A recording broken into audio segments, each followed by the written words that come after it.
Do you want to learn how to get healthy, perform at your best, and create body composition changes that last? In this podcast, we're going to talk about all things fitness, nutrition, health, and mindset.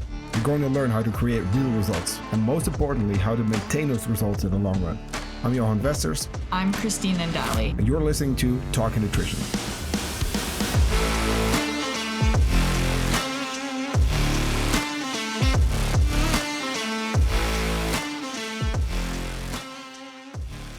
You know it's coming. we have a serious problem. I'm just gonna leave this in too. One day we'll start an episode without laughing. When we're starting the episode, it's like 5, 4, and like we can't not laugh. Oh shit! Literally, like the episode that launched today, so Monday, September 5th, like started exactly like that. Did it? Yeah. Did you leave 7, it in? yeah. I have to look at it. I left it in too. Yeah. Anyway, what's up? Welcome back. Episode 10 already. Wanted to try a new format today, where we kind of touch on common myths, misconceptions, incorrect claims, and then we also kind of get into why it's incorrect, how it really works. But I don't think it should end there. And there's a lot of that on social media, right? Where it's like claim and then someone like debunks it, right? And they kind of shit on the person. It's like, yeah, sure, it's entertaining, but I don't think it always is very helpful if we don't then also educate people on what they should do instead, which is what we're going to do today. So the first one we're actually going to talk about is protein related. I actually mentioned this. I was like, it's such a common one to talk about, you know, for coaches. It's almost like overdone, but we keep getting the questions, you know, the same questions over and over. And this is something I heard 10 years ago. And, you know, probably before that, people were asking the same questions. I know that the research has changed since then, but still, like, we often see the same questions kind of like return, whether that's a Q&A, whether that's an initial assessment or just a question from a current client. There's a lot of stuff that's still around, which, you know, by now I kind of wish like would have disappeared, but that's not the case. So a couple that we're going to talk about today. First of all, is the myth that you can't digest more than 30 grams of protein per sitting. And we're going to get into burning off bigger meals or eating back calories burned. We're going to get into tracking, counting carbs for fat loss, and maybe a little bit more. Let's see. But Kristine is going to start off with, you can't digest more than 30 grams of protein per sitting. Yes. So this is actually a myth. You can digest and absorb more than 30 grams of protein per sitting. There's really no limit on how much your body can absorb. It's going to absorb most of it or all of it in some capacity. I'm not really sure where that came from. I don't know if you know. I mean, I'm assuming it's due to the muscle protein synthesis. Yeah, I was just going to say that. Like I think that's where people are potentially confusing it is when it comes to muscle protein synthesis, so muscle building, there is an upper limit there. So for example, like if you're consuming 90 grams versus like 30 grams, you're not going to triple the amount of MPS, you know, following your workout, right? Like it's just not going to happen that way. Where you can see increases. So there was 2 studies. So they both were comparing 40 grams of protein versus 20 grams of protein, post-workout on the effects of like muscle protein synthesis. I need to just say MPS because it's too much for me to say. The one study didn't see any increase between 40 and 20 grams. That being said, that study, the people were only training lower body and the volume was lower. Then there was another study where, again, they compared 40 to 20 grams, but they did see about a 20% increase from 40 to 20 grams of protein. But it was because of the training. So they were doing more full body. and their volume was higher. So I'm forgetting the exact numbers, but I think it was somewhere around like that first study had 10 sets versus this study had like 16 to 20, right? So they're just using more. It's more intense. So they did see that increase following that type of workout. So it more so comes down to like what your workout looks like. So that is where like the upper limit is, right? So we can see slight increases, but it's more so due to the type of training that you're doing. So my advice here is just to base your protein off your body weight. So typically I say 0.7 to 1 gram per pound of body weight. The leaner you are, the more you want. And then also if you're like training really hard, I would like to see you probably closer to that 1 gram.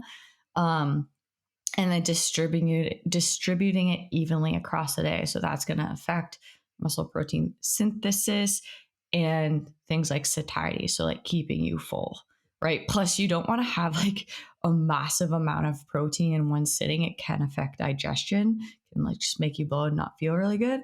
So I would just try and spread it out evenly. You can do a little bit more following your workout, but anywhere between that like 30 to 40 gram range is solid. For sure. That's basically what we do as well. And just because we're, you work with pounds, we work with kilos over here. So for our European friends, so that range, that's 0.7 to 1 gram per pound of body weight, is just about 1.5 up to 2.2 grams per kilo of body weight. I actually got shit for this on Instagram a couple of days ago. Did you? Yeah, I posted a reel about like protein intake. I kind of like figuring out like that sweet spot. I use like the 2.2, so the 1 gram per pound of body weight. I got this like super long comment how I was crazy and that it was way too much and blah blah blah, and that a 200-pound person would then have to eat like 400 grams of protein. So I actually messaged him because I wasn't like, somehow I couldn't tag him in the comments. So I messaged him. I was like, you're 100% right, but I'm going off grams per kilo of body weight. And then he's like, oh shit, that's true. That makes sense, And then he deleted the comment. I was like, okay, well, oh, okay, fair enough. That's good. See, this is how you handle people on Instagram. Yeah, just be nice, But no, like that's why I wanted to clarify it, because I don't want someone to all of a sudden go like, oh shit, I gotta eat like 400 grams of protein. However, This is one thing that I wanted to bring up, because this is kind of like slightly related, because some people think that you can also like overeat protein, right? It's going to make you fat, etc. Well, it's actually not the case. There's been a few protein overfeeding studies, meaning people were purposely put in a calorie surplus, right? They're eating too much in terms of calories for their body activity, etc. They actually did put people on, high amounts, like 400 grams or something. I believe it was like 4.4 grams per kilo of body weight in at least one of the studies. So that's like, for me, that will be like 400 grams of protein, just about. That's crazy. That's not even like, you can't even hit that with normal food, right? Turned out like people actually didn't gain body fat from that. They had a very high like body temperature, but they didn't actually, gain body fat, even though they weren't in a surplus. They also didn't see any negative health outcomes. So kind of related here, like you can't really overdo protein. It's very hard. Yeah, it's very hard. If there's an amount, it's going to be impossible to eat. However, it's still going to take away from your carbs and your fats, right? So we do kind of want to keep things balanced. So if you hit that range that Kristine recommended, like 0.7 up to 1 gram per pound of body weight, you're good, basically. If you just divide that, over your meals, 4 or 5 per day, whatever it might be, you should be good. I think that's it for protein, right? Yeah, cool. Very common myth. Another one: burning off bigger meals and then eating back calories burned. This is like a huge red flag, You see this around holidays. You see this anytime we overshoot calories and we're not educated about the way things work, right? Like in terms of calories and macros and exercise. All this really does is setting you up for a unhealthy relationship with both food or exercise, or both, really. I don't think it's a good idea to, first of all, burn off bigger meals, because you actually can always include a bigger meal. I don't like calling it cheat meals, and we never do that. And I know some people still like to call it a cheat meal, and I think that's fine. It's whatever you want to call it. But a bigger meal, you know, whether it's high in carbs, whether it's high in fats, or whatever it might be, it's not necessarily bad, right? It just depends on the rest of the day, rest of the week. So why would we have to compensate for having a bigger meal once, at least in terms of calories burned, right? Trying to run off like a piece of cake or something. First of all, you're going to have to do a whole lot of running because you don't burn that many calories through exercise. And then second, if you need to do that every time you have a bigger meal, are you just going to be doing like hours of cardio like every single day? Like, no. I think we can always include bigger meals. And sometimes we include like bigger days, right? Where we do a little bit of like carb cycling or calorie cycling, where we go a little higher during the weekends to allow for flexibility, and then we go lower during the week. That's one way to do it. And I think we need to learn how to be flexible with nutrition, but like trying to burn it off, like it's just not going to be sustainable, right? Plus, your fitness tracker doesn't know how many calories you burn. That's another side note, which really should be a point of itself today. And that's that your fitness tracker has no idea how many calories you're burning. They can be beneficial somewhat, and you can definitely compare workouts, for example. But if your fitness tracker says, oh, you burned 6,000 calories a day, like, yeah, maybe not, you know? Yeah. I'm not saying that that's impossible, but like I've seen that where it's like, oh, I burned 3,000 calories in today's workout. I'm like, maybe a couple hundred. So long story short, let's not do that. And the same goes for eating back calories burned. We should be exercising to get better, right? Like you want to get fit, you want to get healthy, you want to improve, whether that's for building muscle or whatever it might be, or performance, you know, or run a faster mile. It doesn't have to be like, okay, let me do this and then like eat back however much I burned. This kind of goes back into the calories burned on your fitness watch. We actually have no idea. So it's very likely that we end up overeating, stalling progress, because I mean, let's be honest, a lot of people are trying to lose weight. What if you would be trying to like eat back everything that you're burning? It's just going to be a mess, really, you know? So long story short, let's not do that. Let's not burn off bigger meals. Let's not eat back calories burned. But instead, let's learn how to include exercise in, you know, sustainable amounts. Let's try to include bigger meals. Even when you're dieting, like it's cool, you know? But let's not try to punish ourselves for doing that, because we're just not going to set ourselves up for a sustainable relationship, like a good relationship with food or exercise. Anything you want to add there? Yeah. So when it comes to eating back calories burned, uh, something to keep in mind is that these trackers, so whether it's like your watch, my fitness pal, I mean, they kind of link into stuff like this, or calories burned on like machines and stuff like that. Those are actually the most inaccurate, is like the machines. Um, these calories burned that you see on here, this can be up to like 50% off. And there's literally studies done on this. Um, so that can be problematic. If it's up to 50% off and it's like overestimating by like 300 calories, and now say you're in a deficit or something like that, you're trying to cut fat, like Johan said, now you're going to pull yourself right out of a deficit, right? So that's problematic to your goals. When you're, calculating calories, right, that is already taken into consideration. Like I guess if you're doing it from like MyFitnessPal, it might not be. But like when you're working with a coach, or like if you go to an online calculator, typically those things are already taking into consideration your exercise, right? So you don't even need to think about it when you see these calories burn on like MyFitnessPal. It's already taken into consideration. Okay. And then when it comes to the trackers and calories, like Johan said, it's impossible for them to know exactly how much they're burning because they can't take into consideration your BMR and they can't take into consideration thermic defective food. So they're only really taking into consideration exercise activity and non-exercise activity. And again, that can be up to 50% off. So Yeah. it can be something you can kind of look at loosely, how many did I burn this day? Just like in terms of like effort of your workouts and things like that. But again, I still just would not put the focus there. It's just something that's just not accurate.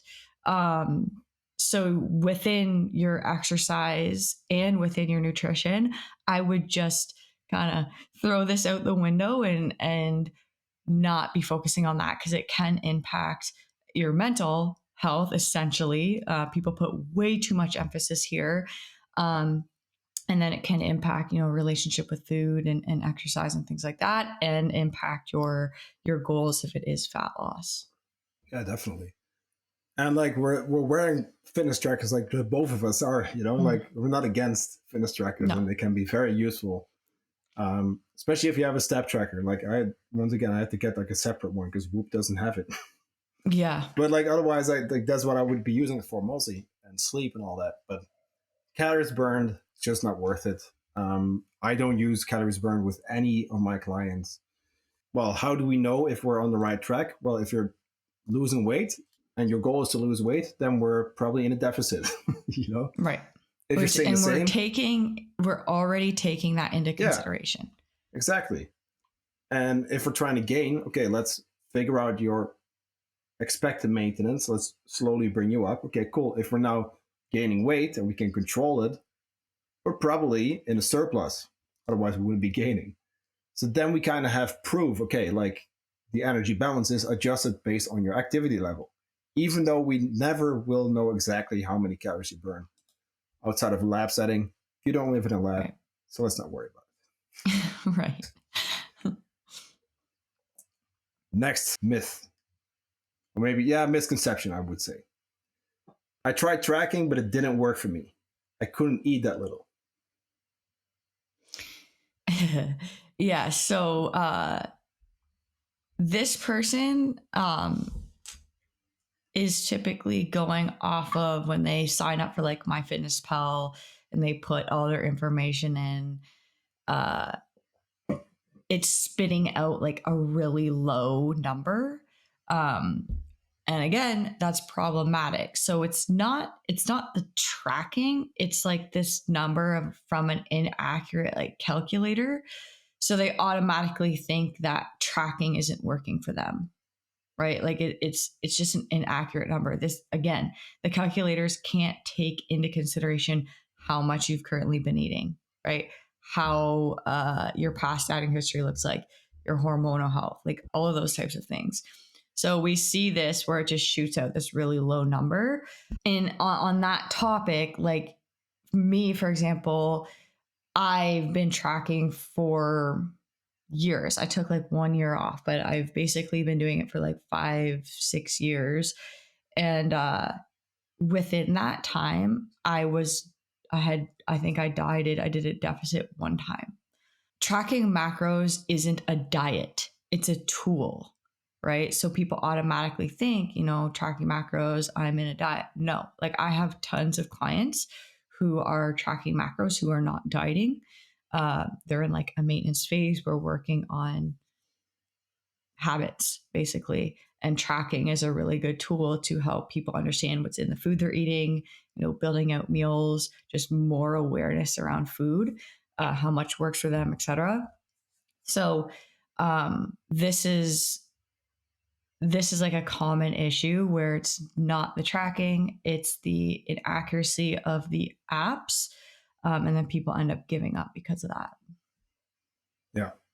And I'd love to know why that is, right? Because if you look it up now and like MyFitnessPal, it's like way too low, Yeah. I guess it's that option where you can choose, okay, 1 kilo per week of weight loss. Okay, Right. sure.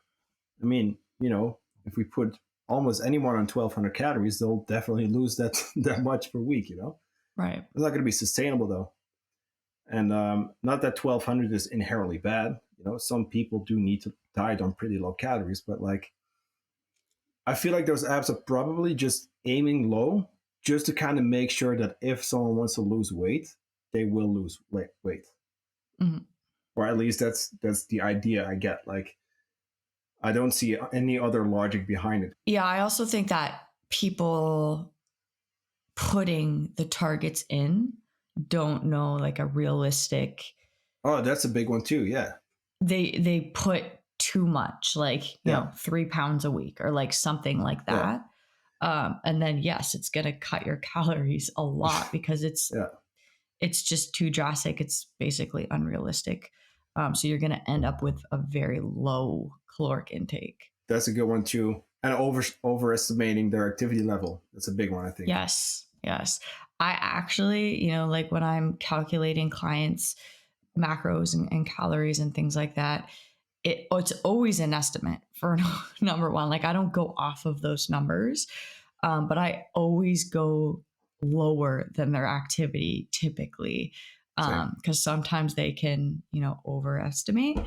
If you're going to, use a tracking app, there's two calculators that I think are pretty decent.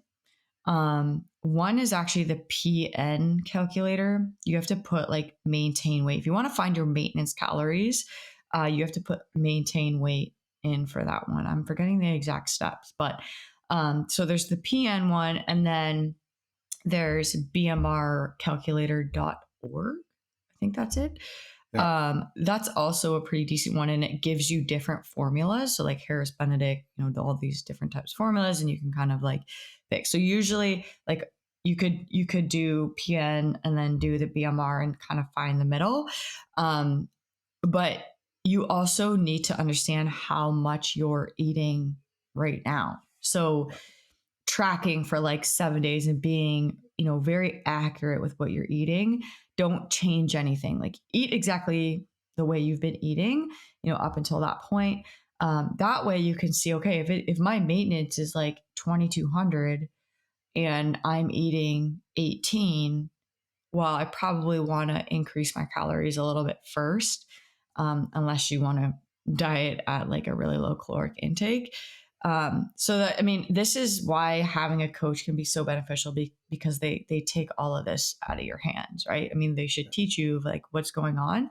But there's just so many factors that play into it. But if I was to say two calculators to go off of, it would be PN1, bmrcalculator.org, but also you need to track your food and see how much you're eating right now. For sure. Definitely. Because that's a big thing, and that's that education part that people don't get when they download MyFitnessPal. There's no context. There's no like, hey, do this or follow these steps, first before actually starting to track. I wish that was the case, but it's not. And I feel like that's really what sets people up for like failure, actually, because I they actually have a don't know how it post on works. this, on Oh, let's that. link it. Yeah, we'll link it. I have a little bit of I have like a mini video series on that on YouTube as well. I'll link that too, where I tell people like this is how I calculate it, but do this first, and that's exactly what you just mentioned. Like start with that food diary, then try to dial it in, work towards your maintenance, and then if you want to start a cut or a bulk, you actually know where to start from, right? If you actually are eating like let's say 1,800, and your expected maintenance is 2,200, like you said, maybe it's not worth like jumping into a cut right away if you at least want to lose quite a bit of weight. Right. But once again, context, and it's going to depend. So if you need more help, reach out. That's what we're here for. Yeah, I really want to reiterate that again, tracking isn't just a diet. Okay. It's a tool where we can, you can have tracking, you can have more flexibility. Okay. It's really easy to have a more flexible diet when you're tracking too, like if you have specific goals. But tracking does not equal diet. It's a good way to know what's in the food you're eating, the portion sizes, knowing exactly what you need. So it's just really important to just not automatically think that it's a diet like keto or carnivore or something Yeah. like that. That being said, next point. Cutting carbs is superior for fat loss, since you mentioned keto and carnivore. It's a good segue. I think when we're speaking of diets, like that's a big misconception too. And that's the number one thing you hear, right? Oh, I just have to cut carbs, right? Let's explain a little like how this works, right? Like, why do people think that it's superior for fat loss? First of all, yeah, you are probably going to lose more weight in the short term, but that's weight loss. It's not necessarily fat loss. What happens when you cut carbohydrate? First of all, it's quite a bit of volume. So you're eating less, there's less food in your stomach. Like that's a big one already. Now, when you lower fats, that's a little bit less of a difference because fats are, higher in calories. Okay. So you're gonna lose that mass of like food in your stomach. Now with that, you're gonna lose water weight. That's partly just from the carbs in your stomach, but also glycogen gets depleted. Carbs stored in your muscle. As you go into a deficit, you start to lose that a little bit as well. And with that, you're going to see loss in water as well, because every gram of carbohydrate stored in the muscle kind of pulls in like 3-ish grams of water. So what happens when you cut carbohydrate? Typically, we see quite a bit of weight loss in the short term. In terms of fat loss, however, there's no difference. As long as you control calories, as long as you are in a calorie deficit, doesn't matter if you're high carb or low carb or, relative to your fats. As long as you're in a deficit, you will be losing weight. There's actually no difference between carbs and fats there. However, we still go with a higher carb approach with most of my clients. Now, why is that? Because first of all, protein, we don't want to touch anyway. So protein, we're going to keep at that 1 gram per pound of body weight, or 2.2 grams per kilo. Maybe slightly higher, so maybe 2.5 grams per kilo if we're in a deficit. But then what's left is carbs and fats. Now, I do work with quite a few people who at least want to get into training or want to actually perform. Already training, I should say. Now, for that reason, then fats are not going to be very much of a priority. So fats we can bring down to a minimum. And then what's left is carbohydrates. So we're going to still be cutting carbs, but not because it's carbohydrate. It's because it's lowering your overall calories. But we're trying to get away with as many as possible. So we're trying to keep those in, actually. Does that make sense? Yipper. Okay, cool. Also, it does come down to energy balance, right? How much you're taking in, right? If you love carbohydrates, there is absolutely no reason for you to remove them in order to make progress. And typically, if you're cutting something out that you really like, you will end up binging on it or overeating on it later on. And this is very typical, right? So people who do keto, who love carbohydrates, they lose for a period of time and then the diet's over and they're like, and they just go start mowing down a bunch of food and they're overcompensating for the 10 they lost with the food they loved. And they end up gaining that weight back. So you don't need to cut carbohydrates. If you like carbohydrate, or if you like fats more than carbohydrates, then yeah, you can cut more if you want, but you don't have to. You do not have to cut carbohydrates. Carbs also include more of the filling options, like potatoes and stuff. I literally eat potatoes every day. Yeah, they're great. Like they're the best. Me too now, especially in the cut. Mm-hmm. But side note on like keto and stuff, like they work for sure, and keto can definitely be a great tool in some cases. Carnivore, let's not get into that.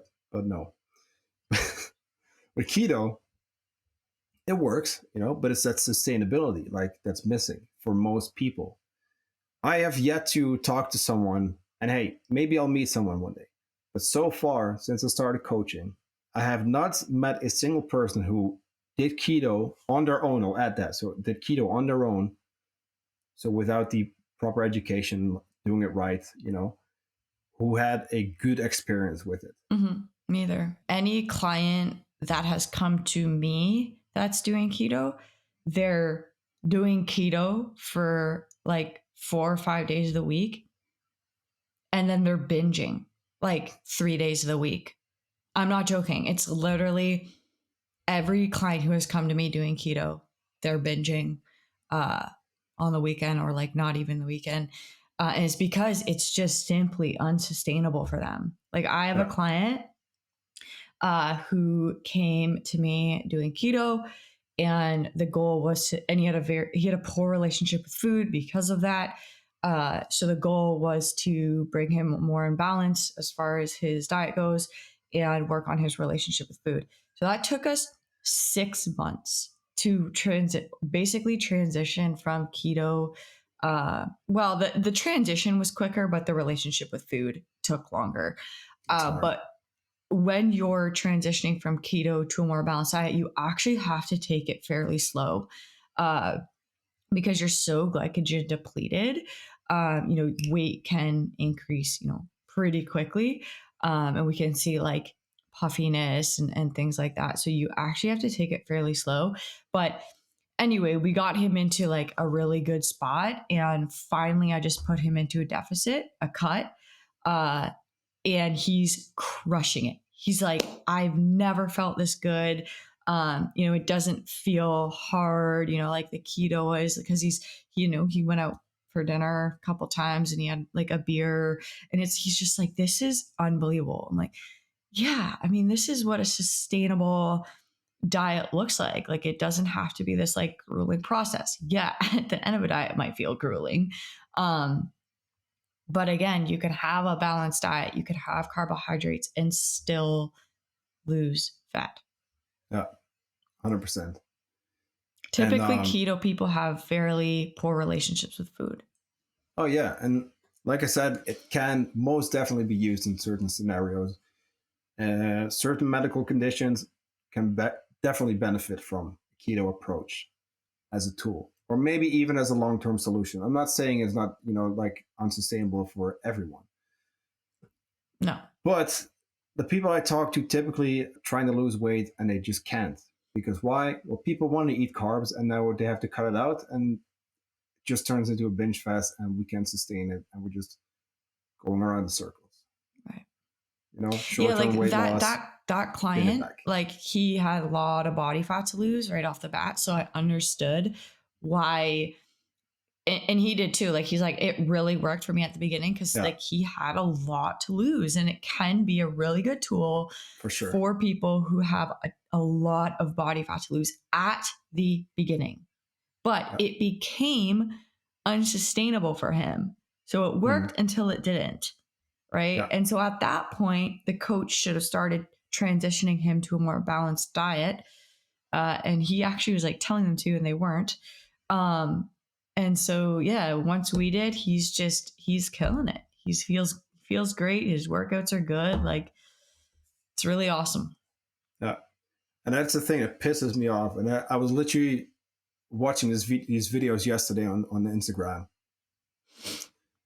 There's these keto like zealots who, like, it's the only approach, right? It's keto and nothing else. And then they shit on everything else. And it's like, people like, I'm not even going to mention who, because it's not worth it. But like, this dude's like a doctor, which had, no training in nutrition, like actually like completely different, job.